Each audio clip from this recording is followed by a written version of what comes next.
Hello everyone, welcome to Startup Academy. So let's start with our today's lecture of idioms and phrases. So for today, the first idiom is chinks in armor. Chinks in armor. Chinks का मतलब क्या होता है? Chinks का मतलब होता है whole, छेद जिसको कहते हैं. ठीक है. तो चिंक्स इन आर्मर का मतलब हुआ कोई भी ऐसी वीकनेस जो जिसका एडवांटेज लिया जा सकता है. सपोज करो यू आर क्वाइट वीक और आपके उस वीकनेस के बारे में आपके किसी राइवल कमिटी को पता चल गया या फिर आपके किसी दुश्मन को पता चल गया, तो वैसा वो क्या हो जाएगा? चिंक्स इन आर्मर हो जाएगा. ठीक है. तो एंड तो क्या है? चिंक्स इन आर्मर का मतलब क्या हुआ? A weakness that can be taken advantage of. So, in order to frame its sentence, we can frame recognizing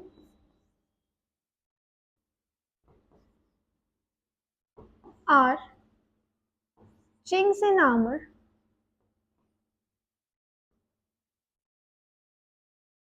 is the first step towards self improvement.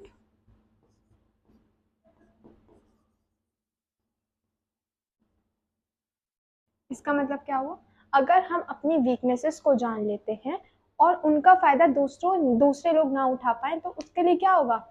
हम अगर अपनी वीकनेसेस को जान लेंगे तो that will be the first step towards our self improvement. दूसरा sentence क्या हो सकता है? His quick temper. या तो आप क्विक कह सकते हो या फिर आप शॉर्ट कह सकते हो. ठीक है. तो his quick temper has always been chink in armor causing trouble in his relationships.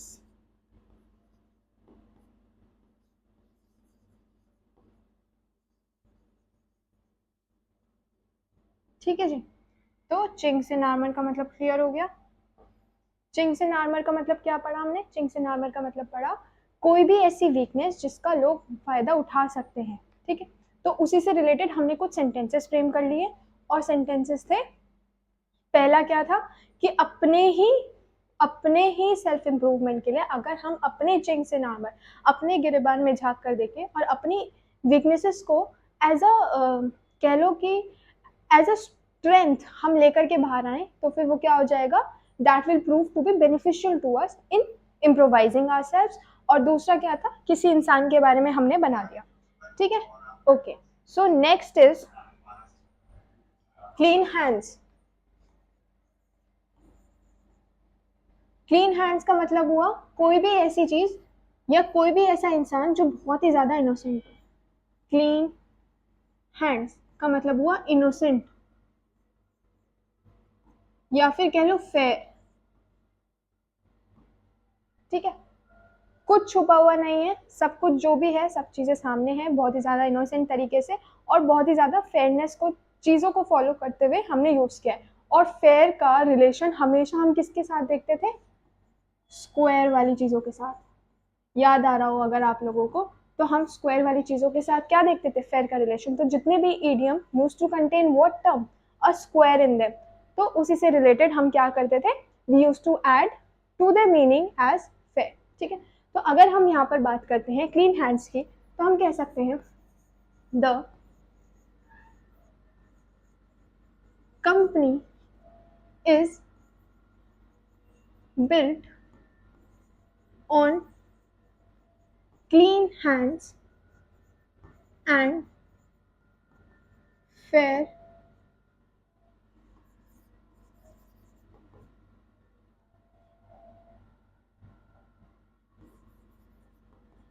business practices. मतलब जितनी भी कंपनियां हैं, हम सबकी बात नहीं कर रहे, हम कोई भी एक ऐसी कंपनी की बात कर रहे हैं जो कि अब अपनी ईमानदारी के ऊपर खड़ी हुई है, ऑनेस्टी की पॉलिसी को दोहराते हुए वो खड़ी हुई है। कहाँ पर खड़ी हुई है? कॉर्पोरेट के मैदान में खड़ी है, ठीक है। तो बिल्ट ऑन क्लीन हैंड्स मतलब इनोसेंट हैंड्स के ऊपर वो खड़ी हुई है। अब दूसरा क्या कर सकते हैं? दूसरा बनाने के लिए, in relationship it is very necessary to be with clean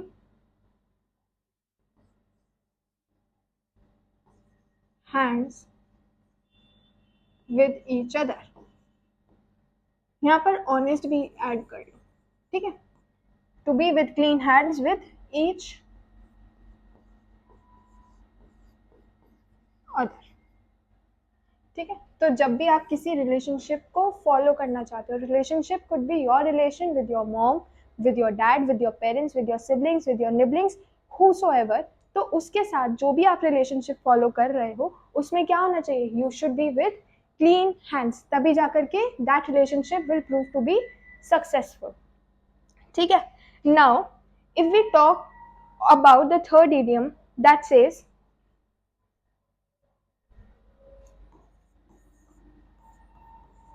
cloak and dagger।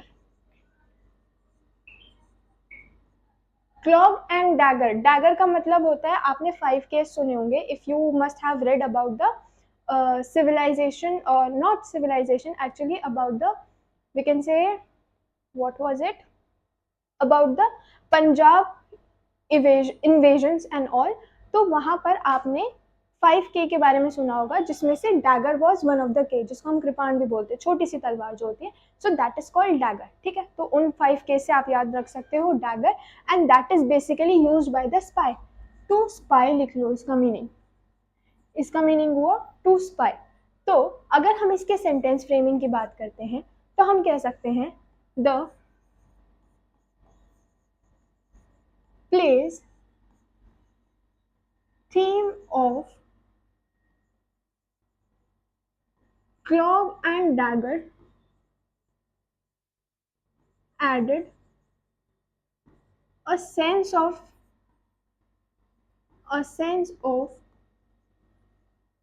suspense among the audience, ठीक है। तो स्पाई वाली जो फीलिंग थी या इन्वेस्टिगेशन वाली जो फीलिंग थी, उसका जो थीम था, प्ले का जो थीम था, स्पाई से रिलेटेड, इन्वेस्टिगेशन से रिलेटेड, या फिर कोई भी उसमें एक कैरेक्टर होगा जो कि स्पाई का कैरेक्टर प्ले कर रहा होगा, या स्पाई का कह लो कि एक्टिंग कर रहा होगा, तो उसकी वजह से सेंस ऑफ सस्पेंस आ गया। कहाँ पर आ गया? अमंग द ऑडियंस, मतलब जितने भी लोग उसको देख रहे थे उनके बीच में क्या आ गया? सेंस ऑफ सस्पेंस आ गया। डैगर मैंने बताया how to remember, you can remember it by learning 5 case, ठीक है, जो कि पंजाबी लोगों में, पंजाबी तो नहीं, सिख रिलीजन में बहुत ज़्यादा फॉलो किए जाते हैं। And for your information, Punjabi is a Hindu culture, is a culture actually, and Sikh is a religion। तो I just hope आपको पता होगा ये सब, ठीक है। तो अगर हम दूसरे सेंटेंस की बात करते हैं, दूसरा सेंटेंस होता है हमारे लिए what can we play? We can play, okay, we can say, इसी के उससे बना लेते हैं, the spice clog, यहाँ पर इन्वेस्टिगेशन भी है, ठीक है, टू इन्वेस्टिगेट समथिंग।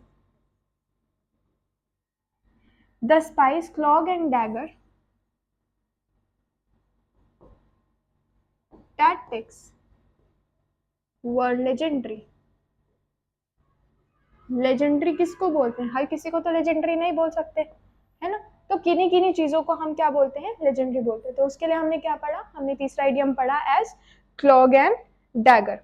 फिर आता है हमारा फोर्थ इडियम, जिसको हम कह सकते हैं क्लोज शेव। Fourth idiom says close shave. Close chef का मीनिंग सुनने के बाद आपको एक और इडियम याद आएगा, और वो इडियम क्या है वो आप कमेंट सेक्शन में बताना कि वो कौन सा इडियम है, ठीक है। इसका सिर्फ मीनिंग सुनना अभी। क्लोज शेफ का मतलब हुआ very narrow escape, narrow escape या फिर नैरो मार्जिन, नैरो मार्जिन से ही रिलेटेड आपको एक इडियम याद आ रहा होगा, तो वो idiom you will be commenting down in the comment box, ठीक है, जिसका मीनिंग हुआ करता था नैरो मार्जिन। और ये मीनिंग समवॉट टीथ को लेकर आता है, ये इडियम जो है इसके अंदर टीथ आता है, स्किन्स टीथ कुछ कुछ याद आ रहा हो, ठीक है, तो वो आप लिखना। तो अभी क्या है क्लोज शेव, क्लोज शेव का मतलब हो गया बहुत ही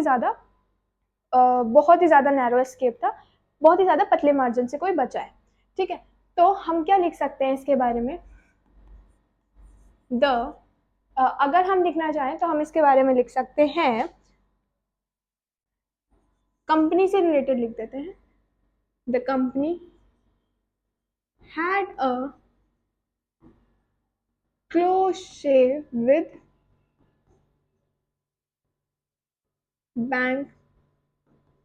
बैंक्रप्सी, मतलब जो कंपनी थी उसके पास क्लोज शेव था बैंक्रप्सी से, बट लास्ट में क्या हुआ, but they managed the recovery, मतलब लास्ट में वो बच गए, बहुत ही ज़्यादा नैरो एस्केप था, क्यों, क्योंकि लास्ट में उनकी रिकवरी हो गई थी उस अमाउंट से related. So this leads to your close shave. अगर हम नेक्स्ट इडियम की बात करें तो हमारा इडियम होगा fifth, that is cock and bull story. Kock and bull story का मतलब होता है एब्सर्ड स्टोरी, कोई भी चीज जो बहुत ही ज्यादा वियर्ड लग रही है, अजीब लग रही है, आप बात कर रहे हो किसी ऐसे घोड़े की जिसके 4 कान है, अब कितना अजीब लग रहा है ना सुनने में, ठीक है। या फिर आप कोई ऐसी किताब की बात कर रहे हो, या फिर आप कह लो कि कोई ऐसे एग्जाम की, कोई कॉम्पिटेटिव ऐसा एग्जाम जो बहुत ईजी है क्रैक करने में, ऐसा तो कोई एग्जाम नहीं है, तो कुछ ऐसी चीजें जो बहुत ज्यादा एब्सर्ड लगती हैं, तो that refers to your cock and bull story. कहाँ तो कॉक होगा और कहाँ बुल होगा, will they ever be related. आपने चींटी या हाथी की कहानी सुनी होगी, बहुत सारी सुनी होगी, है ना, पर कॉक और बुल की तो कहानी नहीं होती, so it is somewhat an absurd story. अगर मैं इसी से रिलेटेड एक सेंटेंस बनाना चाहूँ तो what I can frame is, I don't believe your cock and bull story about losing your wallet. Tell me the truth. मतलब मुझे तुम्हारी कॉक और बुल स्टोरी पर कतई भी विश्वास नहीं है, तुम मुझे सच बताओ तुमने अपना पर्स या फिर वॉलेट कहाँ पर खोया है। तो उसी से रिलेटेड हमने कॉक एंड बुल पढ़ लिया, हमने क्लोज शेव पढ़ लिया। क्लोज शेव का मतलब क्या था, नैरो एस्केप था, वेरी नैरो एस्केप भी बोल सकते हो, and then it was your cock and bull story, ठीक है। तो moving on to the next one, we have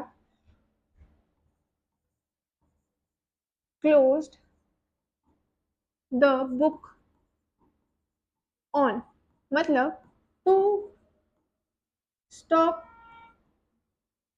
working on something, कोई काम था और आप उसको काम को करते करते रुक गए हो। इसी से रिलेटेड एक और इडियम याद आ रहा होगा जिसको हम लिख भी सकते हैं यहाँ पर, कॉल इट अ डे,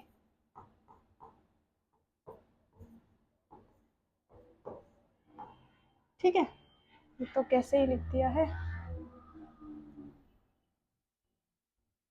जो इडियम की बात चल रही है that is call it a day, तो ये लिख दो ऐसे, कॉल इट अ डे, मतलब फिलहाल के लिए काम खत्म कर दो, बाकी का काम हम कल करेंगे। पर यहाँ का मतलब है क्लोज द बुक ऑन, मतलब आपने काम बिल्कुल बंद कर दिया है। ये है आप कुछ काम कर रहे थे, टाइम अप हो गया and you are calling it a day, ठीक है आज के लिए बस इतना। पर क्लोज द बुक ऑन का मतलब क्या हुआ, you have stopped working completely on that particular project. तो जैसे कि हम बना सकते हैं the company close the book on project after achieving it's goals.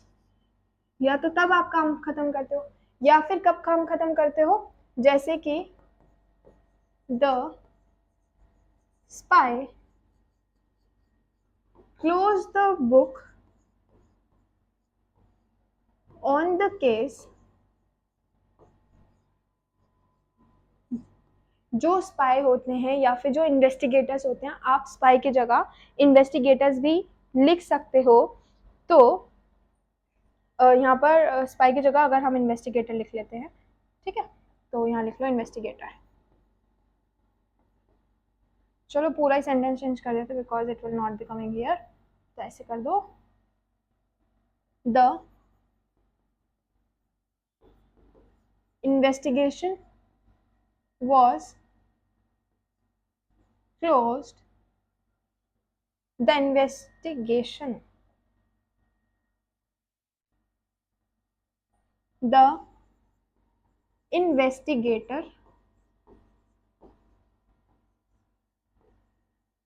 closed the book on the case, leaving the mystery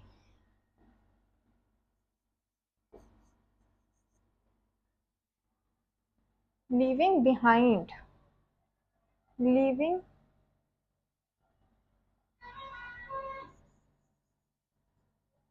behind the mystery and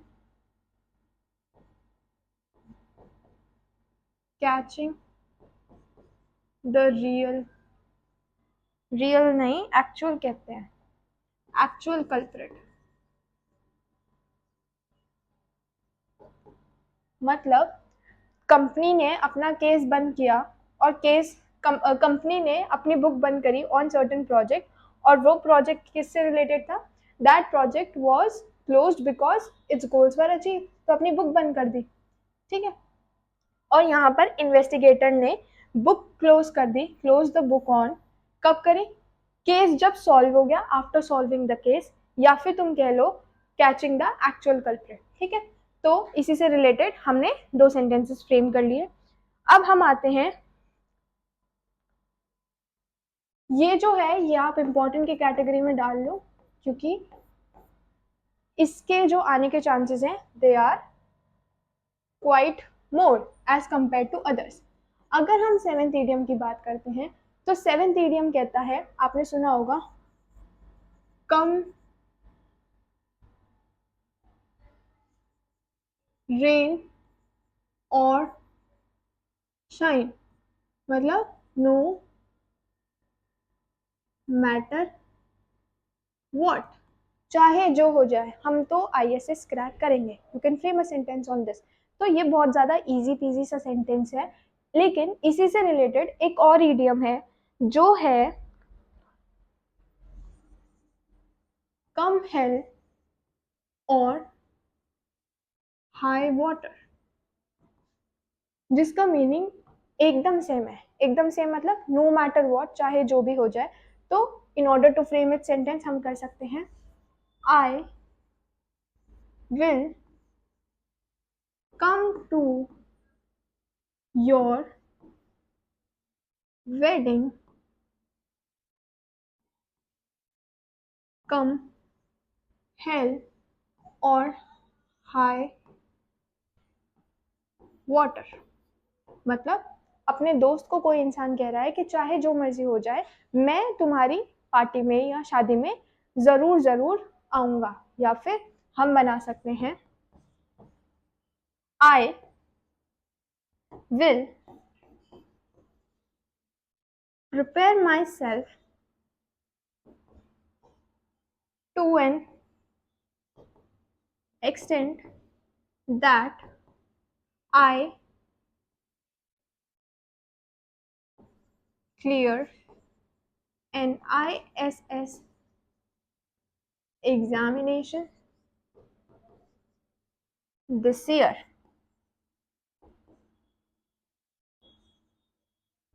Come rain or shine.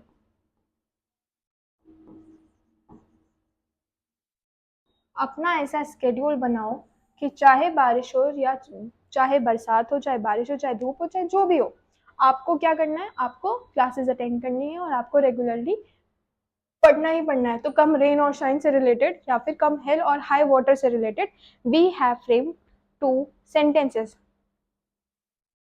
ठीक है. Now coming on to the next idiom for today, that says 8th idiom.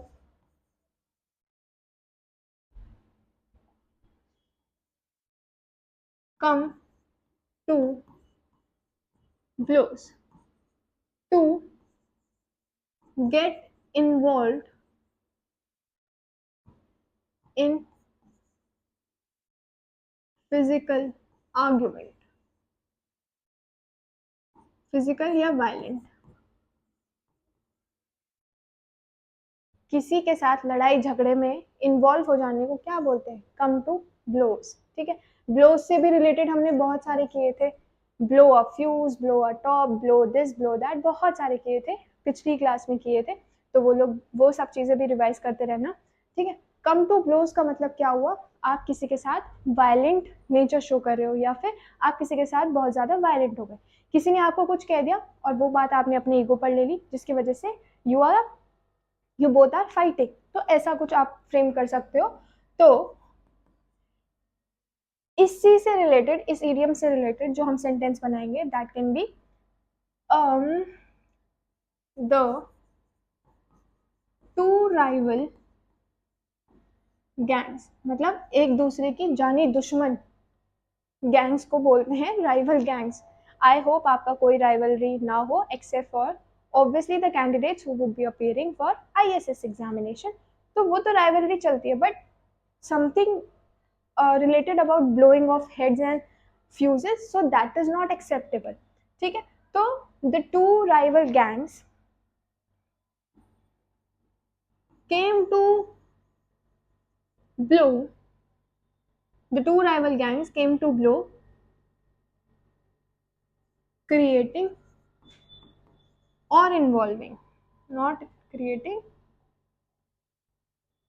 involving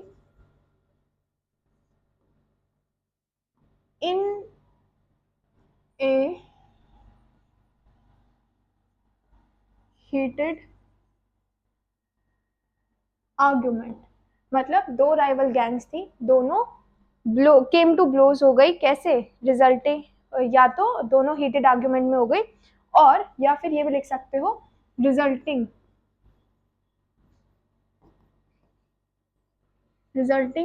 a violent confrontation.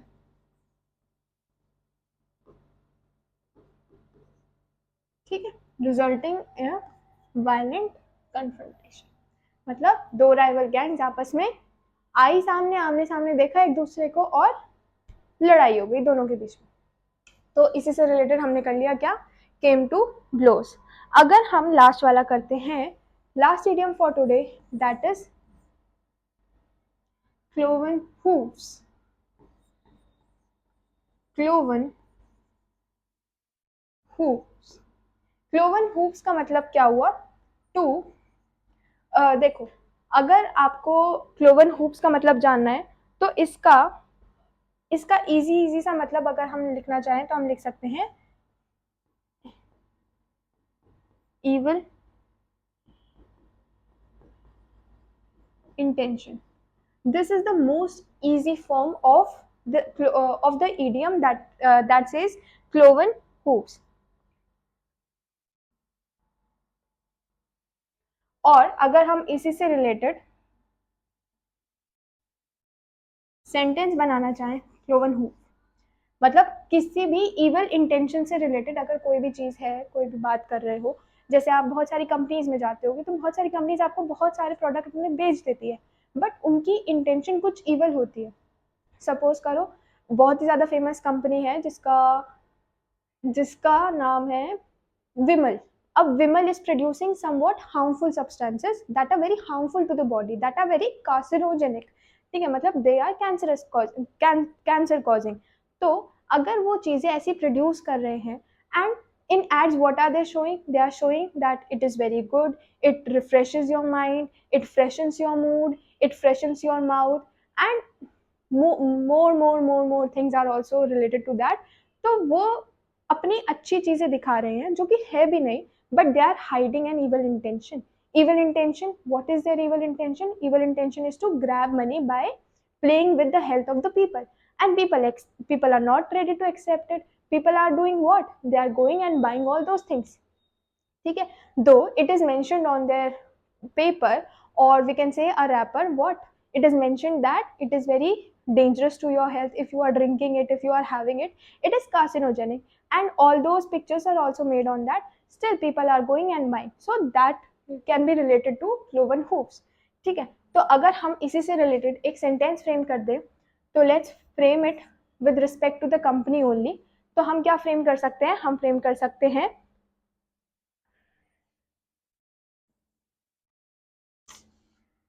Company से ही relate frame करना है। Companies eco friendly ads concealed its cloven hoof, मतलब company के जो eco friendly ads हैं वो एक evil intention ही तो है जो कि छुपे हुए हैं, ठीक है। क्या छुपा रहे हैं वो? इको फ्रेंडली का उल्टा कर दो पोल्यूटिंग डिवाइसेस। तो इवल हूव्स ऑफ पोल्यूटिंग, या तो पोल्यूटिंग प्रैक्टिसेस कर सकते हो because it is related to company as well, तो आप प्रैक्टिसेस लिख लो, ठीक है। तो कंसीव इट्स क्लोवन हूव। आप वहां पर नेम्स भी मेंशन कर सकते हो रिलेटेड टू एल्कोहलिक प्रोडक्ट्स या फिर somewhat which are very carcinogenic to our body and health, ठीक है। तो this was all for today, let's just revise. It says chinks in armour. Chinks in armour का मतलब आपका कोई हथियार है, शस्त्र है जिसके अंदर कोई छेद है, मतलब कोई कमी है, एडवांटेज मिल जाएगा किसी आपके दुश्मन को, तो उसी से रिलेटेड हमने दो सेंटेंसेस फ्रेम कर दिए हैं। Next it says clean hands, मतलब आप इनोसेंट हो, आप फेयर हो, आप ऑनेस्टी की पॉलिसी पर चल रहे हो, जिससे related we have again frame two sentences. Now it says cloak and dagger. Cloak and dagger से रिलेटेड हमने 5 के से याद किया है, 5 के याद है, जिसमें फिफ्थ वन क्या होता है? कतार होता है, कतार इज डैगर अगेन। तो उससे से रिलेटेड हमने या तो इन्वेस्टिगेशन कर लिया और it is either a spy. Then it is close shave. Close shave से ही रिलेटेड आपको एक और इडियम कराया था कुछ टाइम पहले, that you have to comment it down. And then it is cock and bull story, मतलब कुछ भी इररेलेवेंट जो कि जुड़ ही नहीं रहा। अच्छा, इररेलेवेंट को इससे नहीं जोड़ सकते, irrelevant will be having some other meaning which says